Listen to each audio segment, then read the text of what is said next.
If you were stuck on an island with no way out, enemy soldiers all around, and only a nun beside you, how would you survive? The story begins in 1944. At that time, World War II was underway. There was only the sound of gunfire, destruction, and terror all around. Here we see an American Marine captain named Allison in the Pacific Ocean. His group was attacked by Japanese soldiers, and somehow Allison escaped from there and got on a rubber boat. For a long time, he was wandering around in the water. Allison was moving forward alone. Then suddenly, his eyes fell on an island. Seeing this, he quickly set off on the raft towards the island. Upon reaching the shore, he set the raft aside and looked around for help, but he could see nothing around him except trees and rocks. At this time, a church caught his eye. When he approached the church, a nun came out from inside. Her name was Angela. Angela got scared when she saw Allison. Then Allison said, "Don't be afraid. I am an American. I won't harm you." He asked Angela how many people lived here.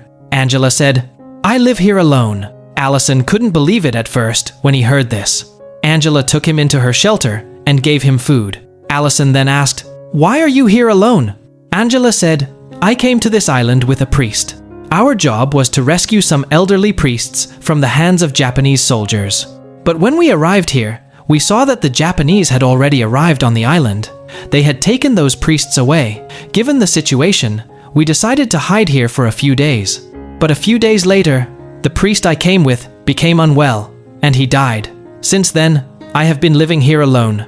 My own people thought the Japanese had captured me too, so no one came to rescue me." Then Allison told her his story. He said, "I am a Marine. The Japanese attacked our group. I somehow managed to escape and reach here with my life." Then Allison rested a little. When he sat up, he saw Angela lighting a candle and praying to God, asking for guidance. Then both of them went outside in search of food. Allison climbed a tree, picked coconuts and fruits, and gave them to Angela. But Allison needed protein, so he needed something else to eat. At this time, he saw a turtle in the water. He climbed back onto the raft with a rope and some sticks. Angela also got up with him, and the two of them went towards the turtle. But it wasn't easy for Allison to catch the turtle. While trying to catch it, he fell into the water. But Angela helped him, and finally, they managed to catch the turtle. Then he got back on the raft. After this incident, they returned to the island. Allison cooked and ate the turtle. He told Angela, "We have everything on this island. We can survive, even if no one comes to rescue us." Angela then asked, "Who is in your family?" Allison said, "I am an orphan. I was in an orphanage until I was 14 years old. After completing my studies, I decided to join the army because I wanted to do something for my country." Angela also told him, "I am also an orphan. I believe in God very much. That is why I decided to become a nun. It gives me a lot of peace, and I want to teach people to follow the right path." Allison and Angela were very different from each other. Angela was very calm in nature. She prayed regularly and had a deep faith in God. Allison also believed in God, but his nature was a little angry and difficult. The next day, Allison and Angela saw Japanese fighter planes flying in the sky. Seeing this, Allison quickly took Angela and hid, because if they were seen, both of them could die. Allison said, "We have to hide for a few days. I saw a cave. It would be good to stay there." Angela also agreed it would be good, so she went to the cave with Allison. They stayed in this cave all day. The next morning, they heard a loud bomb. Allison peeked out of the cave and saw Japanese planes dropping deadly bombs on the island. Seeing this, Angela became very scared and began to pray.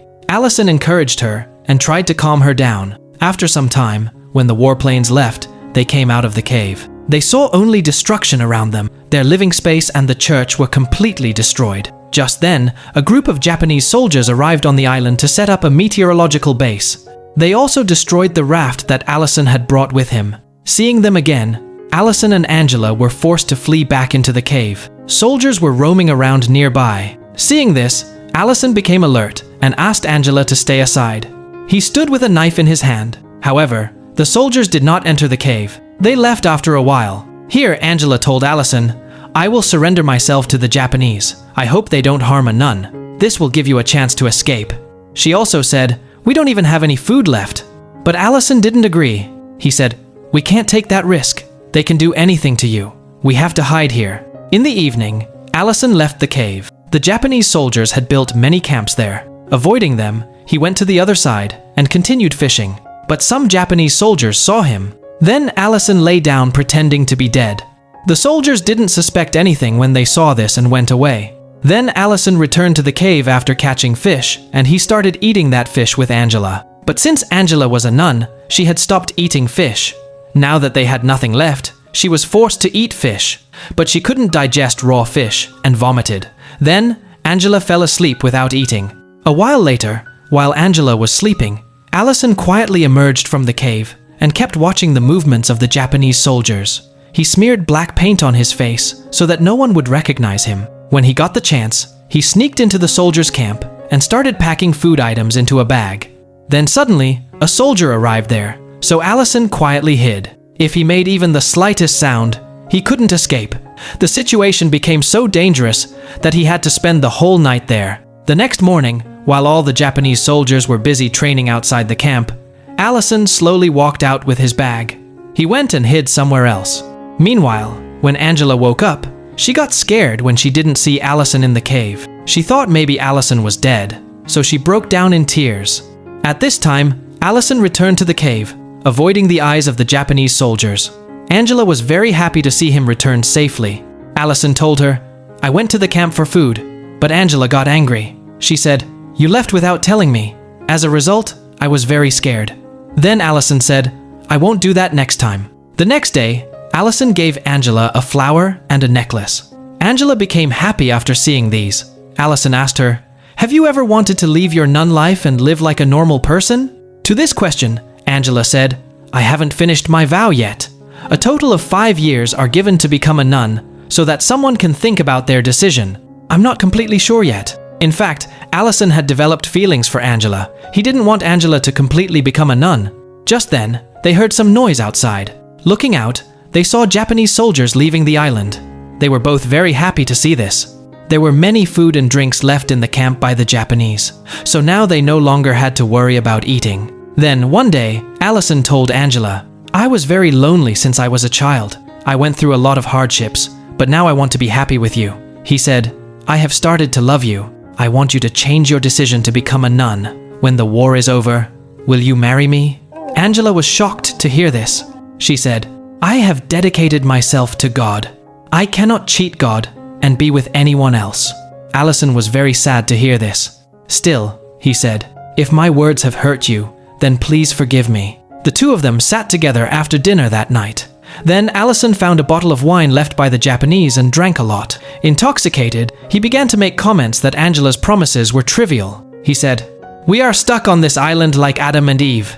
Angela felt hurt upon hearing this, and crying, she ran away into the rain towards the forest. She lay down in a corner of the forest in the cold and shivered. Allison searched for her, but couldn't find her. The next morning, he found Angela unconscious. He wanted to pick Angela up in his arms and take her towards the camp. But he was spotted by Japanese soldiers, so he returned to the cave with Angela again. Angela's condition worsened. Then Allison risked his life to enter the Japanese camp and steal books and medicine. But at this time, a soldier saw him. Then Allison, to escape, killed him with a knife and hid the body. He returned to the cave and quickly changed Angela's wet clothes. He gave her medicine and prayed to God for the first time. The next morning, Angela regained consciousness. She asked, "Who changed my clothes?" Allison said, "I changed them after seeing your condition." He apologized and said that everything he had said yesterday was in a drunken state. Angela forgave him. Just then, they heard a loud bomb blast outside. When Allison went outside and looked, he learned that Japanese soldiers had started bombing the island again. They also learned that Allison had killed one of their soldiers, and now they were looking for him everywhere to kill him. Allison told Angela that a soldier had seen him when he went to get food, and in self-defense, he was forced to kill him. Angela was very sad to hear this and began to ask God for forgiveness. At this time, some Japanese soldiers came near the cave, searching for them. One of them shouted, "If anyone is inside, come out! Otherwise, we will throw grenades into the cave." Now, there were two paths before Allison and Angela surrender or die in a grenade attack. Both of them were very scared. Angela continued to pray. They felt as if death was now certain. Just then, intense bombardment began outside, and the Japanese soldiers kept shouting. Allison then realized it was an attack by the American Navy. Allison and Angela emerged from the cave. American warplanes were bombing Japanese soldiers. Seeing this scene, they both cried with joy. Allison said, landing American troops here would not be easy because the Japanese had brought 4 cannons and hidden them in various places on the island. I need to disable them, he said. He told Angela, God also wants me to do this work for my country. Angela gave him her blessing. Allison looked out of the cave. Most of the Japanese soldiers had died. He ran to save himself from the bombing and began destroying the cannons one by one. This time he was injured. Yet he didn't stop. With great difficulty, he disabled all the cannons. As a result, the lives of many American soldiers were saved. Then, the American Navy stopped bombing. Angela emerged from the cave and began treating the injured Allison. Allison told her, "It's time for us to say goodbye. Maybe we will never meet again." Angela cried and said, "Maybe I won't be able to spend my life with you, but you will always be close to my heart." Then, American Navy soldiers landed on the island and planted their flag. They were surprised to see their captain Allison alive, because they thought he was dead. They started carrying Allison away on a stretcher, and Angela kept walking behind him. Allison never forced his love on Angela. He always respected her decision to become a nun. On the other hand, Angela also understood Allison from the heart. This film teaches us that true love is not just about being together. Sometimes, 2 hearts become one, even from a distance. The story ends with this line, "Friends, if you were in Allison's place, would you risk your life to protect your country?" Be sure to comment with your opinion. Thanks for watching this recap. If you enjoyed it, don't forget to comment below and tell me what movie or series you want me to recap next.